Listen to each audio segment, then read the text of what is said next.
Since 2011, circuit judges in Wisconsin have blocked all or parts of laws backed by Republicans that required voters to show photo ID at the polls, laws that limited collective bargaining for public employees, and laws that arbitrarily expanded the governor's power over administrative rules.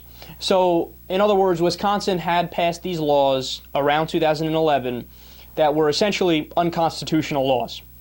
So people sued and went to the state courts. The state court said, yeah, that's unconstitutional. You can't do that. They struck down the laws. Now, the courts were simply doing their job. I mean, their whole job is to determine, is this constitutional, is this not constitutional, and react accordingly.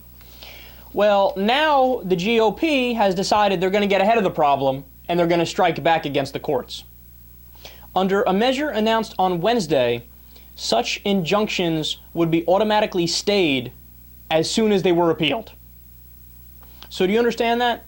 In other words, if the court finds a law unconstitutional, what this bill says is, nope, we don't recognize that it's unconstitutional. It is constitutional, and we get an automatic appeal, number one, and number two, the law is back in place until and if every court above to the highest court in the land finds it unconstitutional.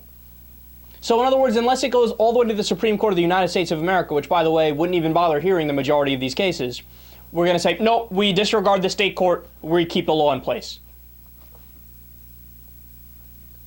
They passed a law which essentially made the courts useless in Wisconsin.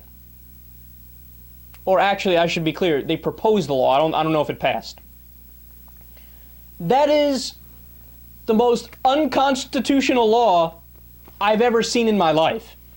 No, you have to understand something. Our government is based off of the idea that there are different branches of government that are independent and they check each other. It's the wonderful idea of checks and balances. Now, you can see this not only at the national level, the federal level, you could also see it at the state level. And this is a law that essentially, nope. We will now make the legislative branch the tyranny branch, the dictator branch of government, and we can override all other branches. Sorry, that's how it works. I'm sorry, I apologize. Yeah, that's it. Sorry. God, I don't know how many times I've said this in the past week, in the past month, in the past year. Somebody get these guys a copy of our founding documents, send it to them, and force them to fucking read it. Because they obviously just don't know. Or they do know and they don't care. And they're fundamentally anti-American.